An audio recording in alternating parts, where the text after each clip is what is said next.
జీవితాన్ని జీవించాలా? గుండెల్లోంచి రావాలి నీకు.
బేతేలు మినిస్ట్రీస్ వారు నిర్వహించు మెగా బైబిల్ క్విజ్.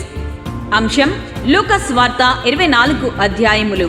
మొదటి బహుమతి 20,000, రెండవ బహుమతి 10,000, మూడవ బహుమతి 5,000. క్విజ్ లో గెలుపొందిన వారికి సర్టిఫికేట్ ఇవ్వబడెను. పరీక్ష తేదీ 2024 జూన్ 25 మధ్యాహ్నం 2:30 నుండి సాయంత్రం 4 గంటల వరకు. పరీక్షా స్థలం Shri Gautami junior and degree కళాశాల నందు, పోలీస్ స్టేషన్ దగ్గర, తాళ్ళపూడి రోడ్, గోపాలపురం. గమనిక: పరీక్షకు హాజరయ్యేవారు పెన్, ప్యాడ్ తెచ్చుకోవలను. పరీక్షకు అరగంట ముందు పరీక్షా కేంద్రానికి చేరుకోగలరు. ఎంట్రీ ఫీజు 250 రూపాయలు మాత్రమే. రిజిస్ట్రేషన్ ఫీజు చెల్లించు ఆఖరి తేదీ June 15. Google Pay, PhonePe ద్వారా ఈ క్రింది ఇచ్చిన నెంబర్కు రిజిస్ట్రేషన్ ఫీజు చెల్లించి వాట్సాప్ నెంబర్కు స్క్రీన్ షాట్ పెట్టవలెను. బ్రదర్ ఎం శ్యామ్ గారు 9912548416. వివరముల కొరకు బ్రదర్ నెహమ్యా గారు 9392000273 మరియు 9392000274. మన ప్రభువును రక్షకుడైన యేసుక్రీస్తు వారి ప్రేమ కలిగిన నామములో మీ అందరికీ కూడా ప్రభునామములో శుభాభివందనాలు తెలియజేస్తున్నాను. మంచిది, ప్రభు ఇచ్చిన మహాకృపను బట్టి మరొక వారం ఆయన సన్నిధులు కూడా వచ్చి గొప్ప భాగ్యాన్ని దేవుడు మనందరికీ ఇచ్చారు. అందును బట్టి మనం దేవుడిని స్తుతించవలసిన వారమై ఉన్నాం. దేవుని స్తోత్రం కలుగును గాక. ఈ శ్రేష్టమైన సమ్మిలో దైవ సందేశాన్ని మనందరూ కూడా వినడానికి ఇష్టపడతాం. సమ్మిలో మరి గత కొన్ని వారాలుగా ఏం ధ్యానం చేస్తాం చెప్పండి?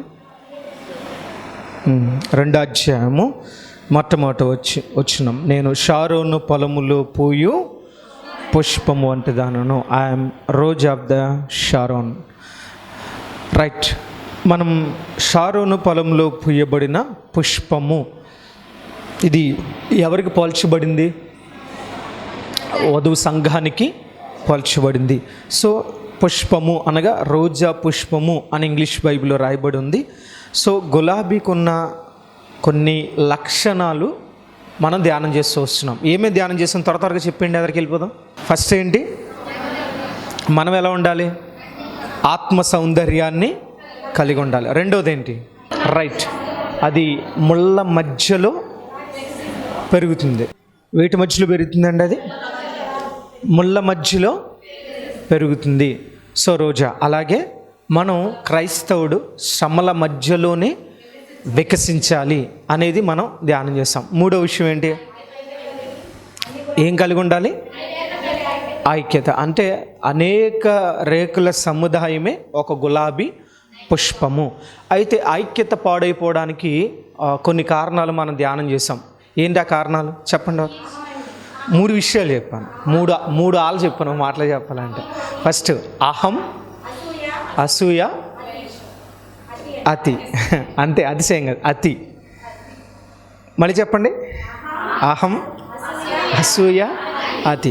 అంటే ఐక్యత పాడైపోవడానికి ఈ 3 కారణాలు ఉంటాయి. మీరు ఎక్కడైనా చూడండి, ఈ 3 కారణాల వల్లే ఎక్కువ మంది విడిపోవడానికి ఆస్కారాలు ఉంటాయి. అది ఎక్కడైనా కానీ, బంధువులు కానీ, స్నేహితులు కానీ, రక్త సంబంధులు కానీ, ఒకే సంఘంలో నివసిస్తున్న ఆత్మ సంబంధమైన కుటుంబ సభ్యుల మధ్య అయినా సరే ఈ 3 ప్రమాదకరం. ఏ 3? అహం, అసూయ, అతి. ఈ 3 అర్థమవుతుందా?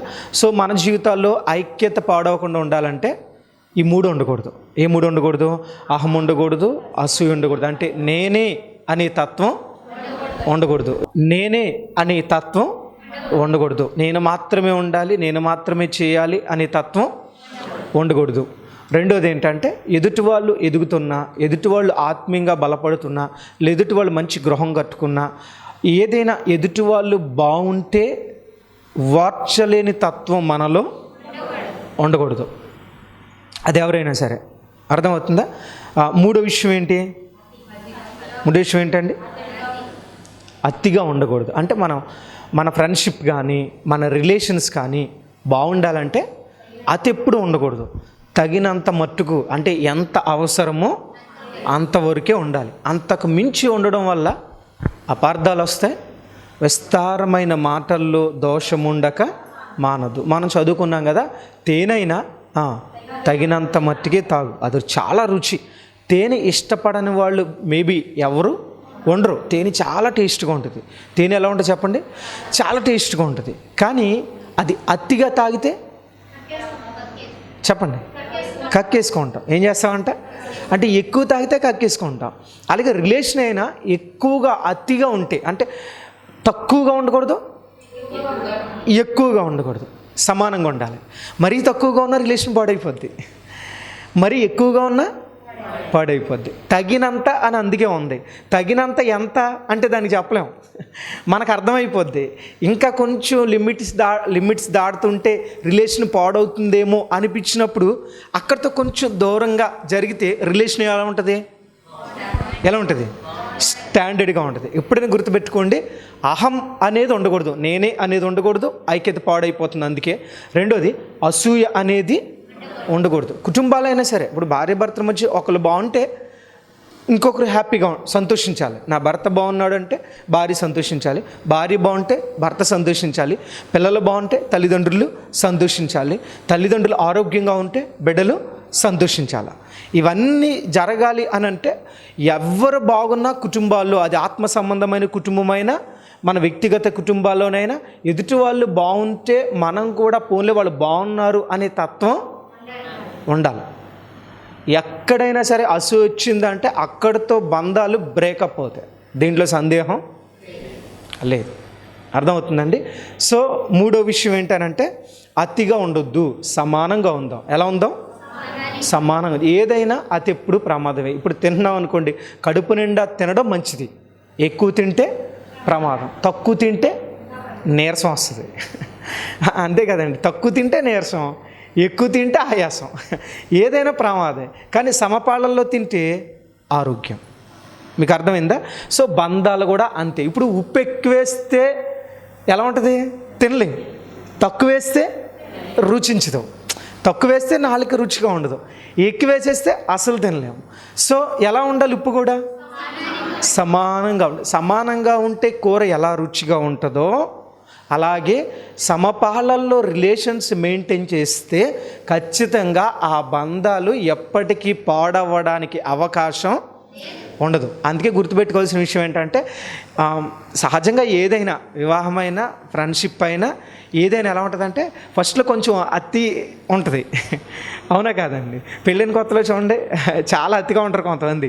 అంటే భార్యకి వద్దన్న అది పట్టుకొచ్చి ఇది పట్టుకొచ్చి తెగ పట్టుకొచ్చేస్తూ ఉంటాడు. సంవత్సరం తర్వాత ఏం పట్టాడు వీడు, ఒళ్ళు మండుద్ది ఆవిడికి, అవునా కాదా?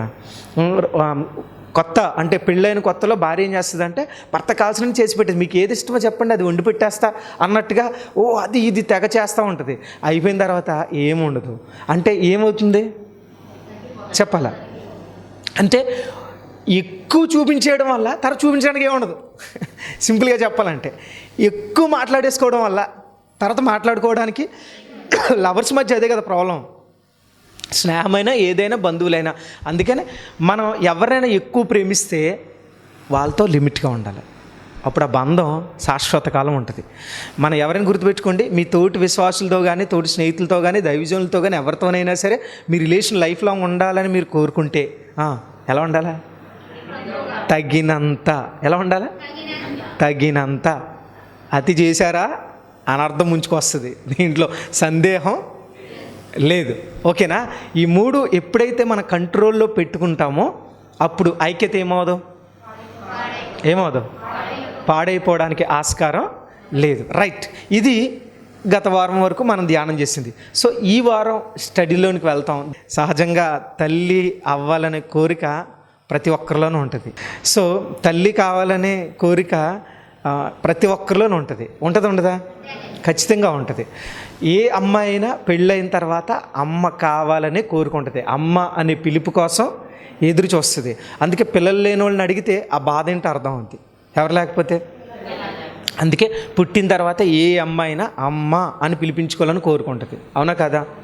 అమ్మ అనే పిలుపు చాలా బాగుంటుంది. ఎందుకంటే పిల్లలు ఎవరైనా చూడండి, నాన్న అని పిలవరు. ఫస్ట్ పిలుపు ఏమొస్తుంది?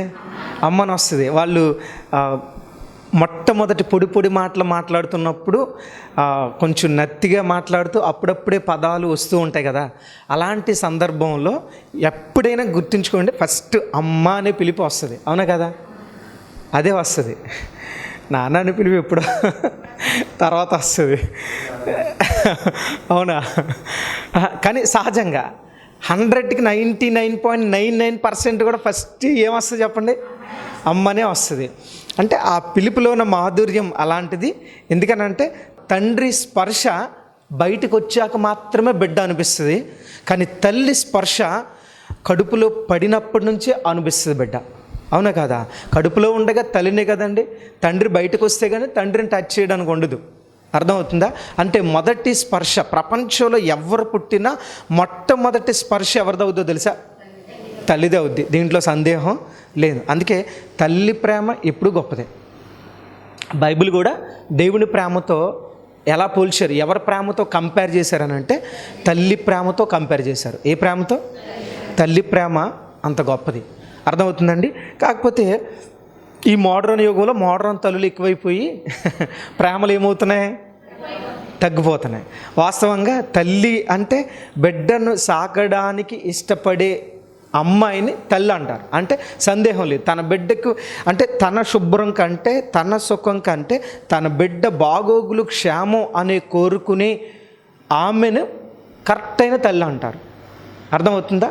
అంటే మంచి తల్లులు ఉంటారు, చెడ్డ తల్లులు కూడా ఉంటారు. అక్రమ సంబంధాల కోసం బిడ్డలను చంపేసిన పిల్లలను కూడా మనం చూసాం.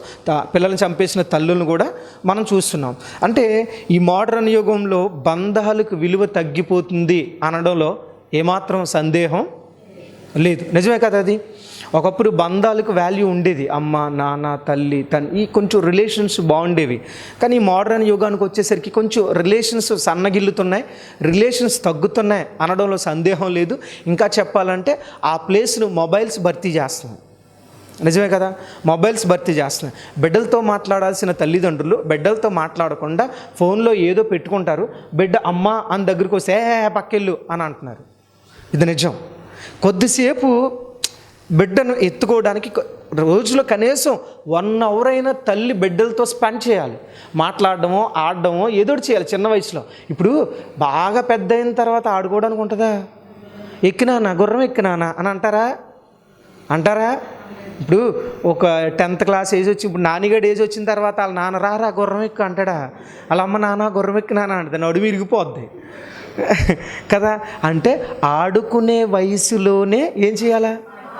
ఆడుకోవాలి. అంటే ఈ చిన్న వయసులో ఉన్నప్పుడు, షైనీ వయసులో ఉన్నప్పుడు, కావ్య వయసులో ఉన్నప్పుడు, మణికంఠ, వీళ్ళు చిన్నపిల్లలు ఈ వయసులో ఉన్నప్పుడు గుర్రం ఎక్కించుకున్నా సరదాగా ఉంటుంది, పైకి ఎక్కించుకున్నా సరదాగా ఉంటుంది, సరదాగా ఆడినా సరదాగా ఉంటుంది, బాగుంటుంది. వాళ్ళతో టైం స్పెండ్ చేయడం సరదాగా ఉంటుంది. రోజులో ఏదో కొద్ది సమయం అయినా సరే బిడ్డలతో తల్లి తండ్రి స్పెండ్ చేయాలి.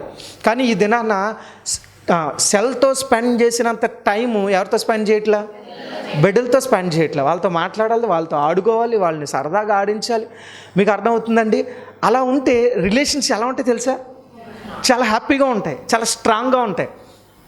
మీకు అర్థమవుతుందా?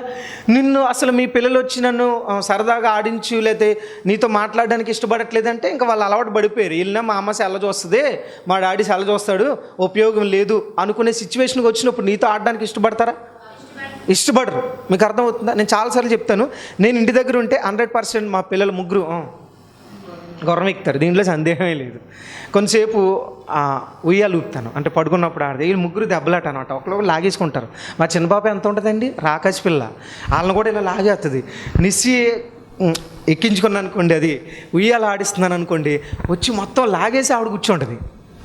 అంటే ఒకరి తర్వాత ఒకరు ముగ్గురికి సమన్యాయం చేస్తూ ఉంటాను. అంటే ఎందుకు ఈ మాట చెప్తున్నా అంటే, వాళ్ళతో స్పెండ్ చేస్తే మా డాడీ కొద్ది సమయమైన మాతో ఆడుకుంటున్నారు, మా అమ్మ కొద్ది సమయమైన మాతో ఆడుకుంటుంది. ఆ టైం కూడా మీ బిడ్డలకి ఇవ్వలేకపోతే ఇంకెందుకు మన రిలేషను? ఎందుకు కడుపును పుట్టిన బిడ్డలు, ఇంకెందుకు మనకి బిడ్డలు లేని వాళ్ళకు అలాగే ఉండి బిడ్డలు ఉన్నవాళ్ళు అలాగుంటే ఏంటి ఉపయోగం? బిడ్డలను దేవుడు మీకు ఇచ్చాడు, చక్కటి బహుమానం. బైబిల్ ఏం చెప్తుంది? గర్భఫలము యెహోవా ఇచ్చు బహుమానం. అంటే గిఫ్ట్. ఇంగ్లీష్లో బహుమానాన్ని ఇంగ్లీష్లో ఏమంటాం? గిఫ్ట్ అంటాం. బహుమానం అంటే మనకు మామూలుగా అనిపిస్తుంది, బట్ గిఫ్ట్ అంటే సర్ప్రైజ్ కదా. గిఫ్ట్ అంటే అది దేవుడు ఇచ్చాడు మనకి, ఒక గిఫ్ట్ ఇచ్చాడు. ఒక బర్త్డే గిఫ్ట్ ఇచ్చినప్పుడు, ఒక మ్యారేజ్ డే గిఫ్ట్ ఇచ్చినట్టు. చూడండి, మనం ఒక పెళ్ళికి వెళ్ళాం అనుకోండి, ఒక పెళ్ళికి వెళ్ళినప్పుడు ఏం పట్టుకెళ్తాం? మన ఫ్రెండ్ మ్యారేజ్కి వెళ్ళాం, ఏం పట్టుకెళ్తాం? గిఫ్ట్ పట్టుకెళ్తాం. కంపల్సరీ గిఫ్ట్ అనేది దేనికి సూచన అంటే ప్రేమకు సూచన. దేనికి సూచన? ప్రేమకు సూచన. ఇప్పుడు దేవుడు బిడ్డల్ని ఎలా ఇచ్చాడు అనంటే గర్భఫలము యెహోవా ఇచ్చు, అంటే దేవుడే మనకి గిఫ్ట్ ఇచ్చాడంట. అబ్బా, ఎంత బెస్ట్ అండి అది. దేవుడే మనకి గిఫ్ట్ ఇస్తే ఆ గిఫ్ట్ని ఎంత చక్కగా భద్రపరుచుకోవాలి మనం, అవునా కదా? ఇప్పుడు మనకి ఇష్టమైన వాళ్ళు మనకి గిఫ్ట్ ఇచ్చారనుకోండి, ఎప్పుడు గుర్తుపెట్టి దాచుకుంటామా? ఎవడో పనికిమాలని అని పక్కన పాడేస్తాం. అంటే ఇచ్చే గిఫ్ట్ చిన్నదైనా పెద్దదైనా అది మనం భద్రపరుచుకుని పలానా వాళ్ళు నాకు ఇచ్చారు అని నువ్వు భద్రపరుచుకుంటున్నావు అంటే అర్థం ఏంటంటే వాళ్ళు నీకు విలువైన వ్యక్తులు అని అర్థం. నీకు ప్రేమతో ఇచ్చారు కాబట్టి నువ్వు కూడా ప్రేమతో ఏం చేయాలా? గిఫ్ట్ అనేది ఇచ్చే డబ్బులను బట్టి కాదు, ఇచ్చే హృదయాన్ని బట్టి ఆధారపడి ఉంటుంది. ప్రేమతో ఇచ్చింది చిన్న గిఫ్ట్ అయినా అది సంతోషమే. ప్రేమ లేకుండా గొప్ప బంగారు నగ తీసుకొచ్చి ఇచ్చినా వేస్టే కాదా? వేస్టే. కానీ మనకు ప్రేమ లేకపోతే ఏంటండి, ఒక చైన్ పట్టుకొస్తే అంతకన్నా కావాల్సిందే ఉన్నాను అనుకుంటున్నారు కొంతమంది స్త్రీలు. ప్రేమతో ఇచ్చేది చిన్న గిఫ్ట్ అయినా అది సంతోషం. కానీ గర్భఫలం డైరెక్ట్గా ఎవరిచ్చే గిఫ్ట్? మరి ఆ బిడ్డలు ఇంకెంత గొప్పగా పెంచాలి, మనం ఇంకెంతగా దేవుని కొరకు పెంచాలి ఆలోచించండి. బైబిల్లో యొకేబేదు అంటే ఎవరి తల్లి చెప్పండి? మీరే చెప్పాలి. ఎన్నిసార్లు స్త్రీల కూడికలే చెప్పుకొని ఉంటారు కదా అమ్మా,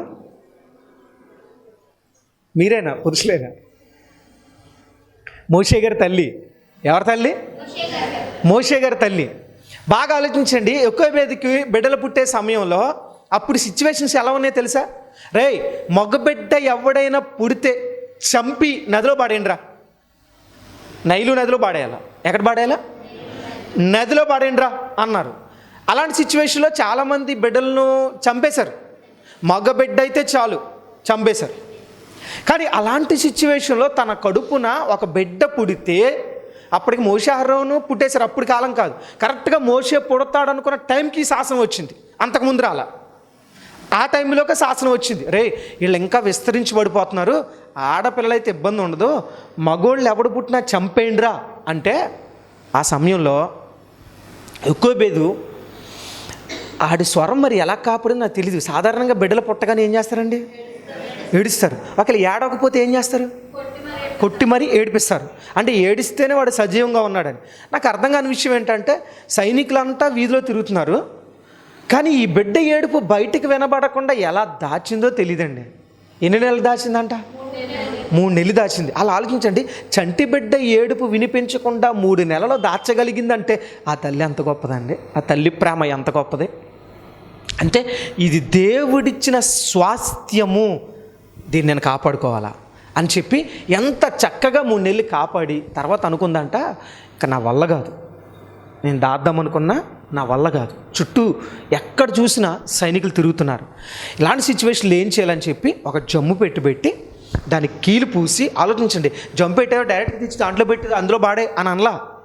దాన్ని చాలా చక్కగా అలంకరించి చాలా నీట్గా, మీరు పిక్చర్ చూస్తే మీకు అర్థం అవుద్ది, చాలా పెట్టి ఏదో గోల్డెన్ పెట్టిలాగా ఉంటుంది. అంటే బంగారంతో తయారు చేయబడిన పెట్టిలాగా తయారు చేసింది దాన్ని. అంటే లోపల వాళ్ళకి గుచ్చుకోకుండా కంఫర్ట్గా తయారు చేసింది. ఒక బెడ్ ఎలా ఉంటుందో అంత కంఫర్ట్గా తయారు చేసి నా బెడ్కి గుచ్చుకోకూడదని చెప్పి దాంట్లో వాటర్ కూడా ప్రవేశించకుండా జిగట మన్ను పోసిందంట. ఏం పోసిందండి?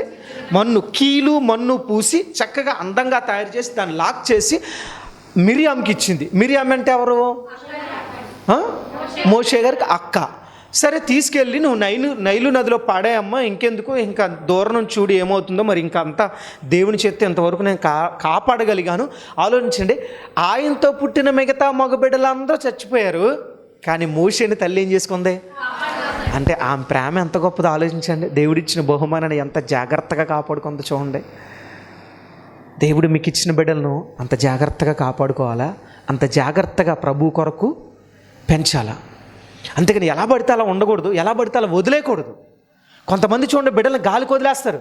వాళ్ళ తిండేదో, వాళ్ళ పడుకోవడం ఏంటో, వాళ్ళ సుఖమేంటో అలానే ఉంటారు. కానీ మళ్ళీ చెప్తున్నాను, నీకు ఇచ్చిన బిడ్డల విషయంలో నువ్వు చాలా జాగ్రత్త కలిగి ఉండాలి. మీకు అర్థమవుతుందా? మొత్తం మీద ఆ నైలు నదిలో పడేశారు. పడేసిన తర్వాత మిరియాము మామూలుగా అయితే వెళ్ళిపోవాలి, ఎంతకైనా ఆడపిల్ల కదా, దూరం నుంచి చూస్తుంది. ఆడపిల్ల కొంచెం ప్రేమ ఎక్కువ ఉంటుంది కదండి, ఉంటుంది కదా, దూరం నుంచి వస్తుంది. అయ్యో మా తమ్ముడు ఏమైపోతాడో ఏంటో, ముసలు ఏమన్నా తినేస్తాయా ఏంటని ఆ జంపెట్టి దాంట్లో పడి దూరం నుండి చూస్తుందట. ఈలోగా విచిత్రం చూడండి, రాణి గారు అక్కడికి వచ్చారట. ఎవరు వచ్చారండి? రాణి కుమార్తె అంట. అక్కడికి వచ్చారు. అక్కడ చూసేసరికి ఒక పెట్టి వస్తుంది. మరి రాణిగారు ఒక్కరే రారు కదా, చెలికత్తులు వస్తారు కదా. చెలికత్తులు అందరూ వెనకాల ఉన్నారు. అరే దూరం నుంచి అక్కడి నుంచి ఏదో పెట్టి కొట్టుకొస్తుంది, వెళ్ళి పట్టురండి అని అంటే వాళ్ళందరూ వెళ్ళారు, పెట్టి తీసుకొచ్చారు. ఓపెన్ చేస్తే అక్కడ ఏం రాయబడి ఉందంటే, అతను చాలా అందంగా ఉన్నాడు అంట. పిల్లోడు ఎలా ఉన్నాడండి? చాలా సుందరుడై ఉండుట చూచెను అని ఉంది. అంటే మోషే బై బర్త్ చాలా అందగాడు. ఎవరు? మోషే. చూడండి, ఆ పిల్లోను చూడగానే సాధారణంగా చిన్నపిల్లలంటేనే ముద్దు, అందులో ఇంకొంచెం అందంగా ఉంటే ఇంకా ముద్దుగా ఉంటుంది. అసలు చిన్నపిల్లలు అంటేనే ముద్దుగా ఉంటారు, అందులో ఇంకొంచెం అందంగా ఉంటే ఇంకా ముద్దుగా ఉంటారు. ఎవరైనా సరే చిన్నపిల్లలు ముద్దాడరా? ఖచ్చితంగా ముద్దాడతారు, దాంట్లో సందేహం లేదు. ఎందుకంటే పిల్లలంటేనే ముద్దు. నీకు ముద్దు రావట్లేదంటే నువ్వు పెద్ద ముద్దు అని అర్థం, అంతే కదా. ఆలోచించండి, సాధారణ పిల్లల్ని చూడగానే ఇలా అలా అనిపిస్తుంది కదండి. అనిపిస్తుందా? అనిపించట్లేదు, అనిపిస్తుంది. చిన్నపిల్లలు, వాడికి అప్పుడే 3 నెలల వయసు. 3 నెలల వయసులో అంత క్యూట్గా ఉన్నాడు. అలా చూడగానే బా ఇంత అందంగా ఉన్నాడు ఏంటి, అసలు రాజకుమారులా ఉన్నాడు కుర్రాడు అన్నట్టుగా ఉన్నాడు మోషే. కానీ ఎబ్రిల్లో పుట్టాడు, కానీ ఒక రాజకుమారుడు ఎంత అందంగా ఉన్నాడు. చూసిన తర్వాత రే చాలా అందంగా ఉన్నాడు, ఎవరి కుమారుడు మనకు అనవసరం, కానీ తీసుకెళ్ళి మనం పెళ్లి చేసుకుందాం అనుకుందా. సరే తీసుకెళ్ళేసరికి ఇంటికి వెళ్ళాడికి ఇడు ఏడుస్తున్నాడు. ఎవరో ఏడుస్తున్నాడు. ఇప్పుడు తీసుకెళ్ళింది, కానీ పాలు ఎక్కడి నుంచి తెస్తుంది? అంతే కదా, అవకాశం లేదు. అప్పుడు ఇప్పుడు పాల పొడులు, పాల డబ్బాలు ఏం లేవు, ఇస్తే తల్లి ఇవ్వాల్సిందే. పాల డబ్బాలు ఏం లేవు, ఇప్పుడు కూడా లేకుండా ఉంటే బాగుండు. ఇప్పుడు ఫ్యాషన్ కోసం, శరీరాకృతిని కాపాడుకోవడం కోసం కొంతమంది తల్లులు పాలు ఇవ్వట్లా. పాలు రాకపోతే అది వేరే విషయం, హెల్త్ బాగాలేక ఉండరాళ్ళలాగా ఉండి తిని కూడా అమ్మో నా పర్సనాలిటీ పాడైపోద్ది, నా గ్లామర్ పాడైపోద్ది అని చెప్పి కొంతమంది తల్లులు ఏమివ్వట్లా, పాలు కూడా ఇవ్వట్లా. మీకు అర్థమవుతుందా? దేవుడు, నేను మళ్ళీ చెప్తున్నాను, బిడ్డలకు ఏది బలం అంటే తల్లిపాలు బలం. తల్లిపాలుకి మించిన ఔషధం ఈ భూప్రపంచంలో ఏది లేదు, గుర్తుపెట్టుకోండి. తల్లిపాలు చాలా బలం, అర్థమవుతుందా? అందుకే బిడ్డలకు అది పై కనిపించే బలం కాదు, లోపల ఇమ్యూనిటీ పవర్ అంటారు కదా. ఏ పవర్ అంటారు? ఇమ్యూనిటీ లెవెల్స్ ఎక్కువగా ఉంటాయి. ఏం తాగిన వాళ్ళకి? తల్లిపాలు తాగిన వాళ్ళకి. మీరు ఎప్పుడైనా గుర్తుపెట్టుకోండి, తల్లిపాలు తక్కువగా తాగిన వాళ్ళు ఏది తట్టుకోలేరు. చిన్న బలహీనతలు కూడా తట్టుకోలేని పరిస్థితిలో ఉంటాయి. ఇప్పుడు కూడా ఈ సైంటిఫిక్ యుగంలో కూడా చాలామంది డాక్టర్ సజెస్ట్ చేసేది ఏంటో తెలుసా? తల్లిపాలు ఔషధం లాంటివి. ఎలాంటివి? నువ్వు బూస్ట్ పట్టించినా, హార్లిక్స్ పట్టించినా వాటన్నిటిని మించిన బలం దేంట్లో ఉంటుందో తెలుసా? ఈ రోజులో మహా అయితే పిల్లలకు పాలిస్తున్నారని సరిగా ఇవ్వట్లేదు. ఇది వరకు పూర్వం 10 మంది పిల్లలు ఉండేవారు, 15 మంది పిల్లలు ఉండేవారు, 7 పిల్లలు ఉండేవారు, అందరికీ పాలిచ్చి పెంచేవారు కదండి. అప్పట్లో ఏమన్నా ఉండేవా? అప్పట్లో లేవు. మరి అంతమంది కూడా, అందుకే అప్పట్లో వాళ్ళు స్ట్రాంగ్ ఉండేవారు. ఇప్పుడు ఎందుకని సంవత్సరం కూడా గట్టిగా పాలు ఇవ్వట్లా? ఎందుకో తెలుసా? పాలిచ్చే సమయంలో తల్లి చిక్కిపోద్ది. నిజమే కాదా? ఎందుకో తెలుసా? 100 రక్తపు చుక్కలు కలిస్తే ఒక పాలబొట్టు అవుద్ది. నేను చాలాసార్లు చెప్పాను ఈ మాట. ఇది సైన్స్ ప్రకారం, ఏ డాక్టర్ అయినా మీరు అడిగి చూడండి. 100 రక్తపు చుక్కలు కలిస్తే ఒక పాల చుక్క. అంటే ఆ బిడ్డకి ఎంత అంటే ఆ సమయంలో తల్లి ఆటోమేటిక్గా శరీరపరంగా ఏమవుతూ ఉంటుంది? క్షీణించిపోతూ ఉంటుంది. తన పర్సనాలిటీలో ఉన్న సౌందర్యాన్ని, తన సహజ సౌందర్యాన్ని కోల్పోద్ది. ముఖంలో గ్లో తగ్గిపోద్ది, కలర్ షేడ్ అవుతుందా అవదా, మనుషులు చిక్కుపోతారు. ఇవన్నీ ఎందుకు అని అంటే, నువ్వు చిక్కినా పర్వాలేదు, నా బిడ్డ బాగుండాలి అనుకుని తల్లి ఏం చేస్తుంది? అందుకే చూడండి, తల్లి బిడ్డ ఏడుస్తూ ఉన్నప్పుడు తల్లి ఎక్కడైనా పాలిస్తుంది.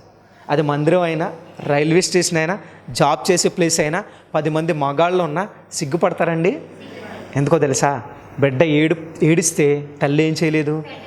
అదే తల్లి ప్రేమ. బేతేలు మినిస్ట్రీస్ వారు నిర్వహించు మెగా బైబిల్ క్విజ్. అంశం లూకాస్ వార్త 24 అధ్యాయములు. మొదటి బహుమతి 20,000, రెండవ బహుమతి 10,000, మూడవ బహుమతి 5,000. క్విజ్ లో గెలుపొందిన వారికి సర్టిఫికేట్ ఇవ్వబడెను. పరీక్ష తేదీ 2024 జూన్ 25 మధ్యాహ్నం 2:30 నుండి సాయంత్రం 4 గంటల వరకు. పరీక్షా స్థలం Shri Gautami junior and degree కళాశాల నందు, పోలీస్ స్టేషన్ దగ్గర, తాళ్ళపూడి రోడ్, గోపాలపురం. గమనిక: పరీక్షకు హాజరయ్యేవారు పెన్, ప్యాడ్ తెచ్చుకోవలను. పరీక్షకు అరగంట ముందు పరీక్షా కేంద్రానికి చేరుకోగలరు. ఎంట్రీ ఫీజు 250 రూపాయలు మాత్రమే. రిజిస్ట్రేషన్ ఫీజు చెల్లించు ఆఖరి తేదీ June 15. Google Pay, PhonePe ద్వారా ఈ క్రింది ఇచ్చిన నెంబర్కు రిజిస్ట్రేషన్ ఫీజు చెల్లించి వాట్సాప్ నెంబర్కు స్క్రీన్ షాట్ పెట్టవలెను. బ్రదర్ ఎం శ్యామ్ గారు 9912548416. వివరముల కొరకు బ్రదర్ నెహమ్యా గారు 9392000273 మరియు 9392000274. ఈ యొక్క ఆధ్యాత్మిక కార్యక్రమంలో ఈ వాక్యం ద్వారా మీరు బలపడినట్లయితే ఈ కార్యక్రమాన్ని ప్రోత్సహించండి, బలపరచండి. అలాగే మీ సమస్యలు ఏమైనా తెలియచేయాలి అని ఆశపడితే ఈ స్క్రీన్పై స్క్రోల్ అవుతున్న నెంబర్లకు మీరు కాల్ చేయండి. అలాగే మీ ప్రార్థన అవసరాల కొరకు ప్రేయర్ చేయడానికి సేవకుడిగా నేను ఇప్పుడు సిద్ధంగా ఉన్నాను. అలాగే నా వర్తమానాలు మీ ప్రాంతాల్లో వినబడాలి అని ఆశపడితే ఎవరైనా సరే, దైవ సేవకులు కానీ మరి ఎవరైనా ఈ స్క్రీన్పై కనబడుతున్న నెంబర్లకు మీరు కాల్ చేయొచ్చు అని ప్రభు పేరిట తెలియజేస్తున్నాను. అలాగే నా వర్తమానాలు మీరు ఇంకా వీక్షించాలి అని ఆశపడితే బ్రో ఎం శ్యామ్ అనే యూట్యూబ్ ఛానల్ ద్వారా కూడా నా వర్తమానాలు అనేకమైన యూట్యూబ్లో ఉన్నాయి కనుక వాటిని కూడా మీరు వీక్షించి ప్రభు యొక్క దీవెనలు పొందుకోవాలని, ఆధ్యాత్మికంగా బలపడాలని ప్రభు పక్షాన తెలియచేస్తున్నాను. ఈ దీన సేవకుడి కొరకు, ఈ దీన పరిచయం కొరకు మీ యొక్క అనుదిన ప్రార్థనలో జ్ఞాపకం చేసుకోవాలని ప్రభు పేరిట మీ అందరినీ కూడా తెలియచేస్తున్నాం. God bless you all. దేవుడు మిమ్మల్ని దీవించునుగాక. ఆమేన్. మా అడ్రస్ బేతేలు ప్రార్థనా మందిరం, ఇందిరా కాలనీ, జీడిపిక్కల ఫ్యాక్టరీ ఎదురుగా, దొండపూడి రోడ్, గోపాలపురం.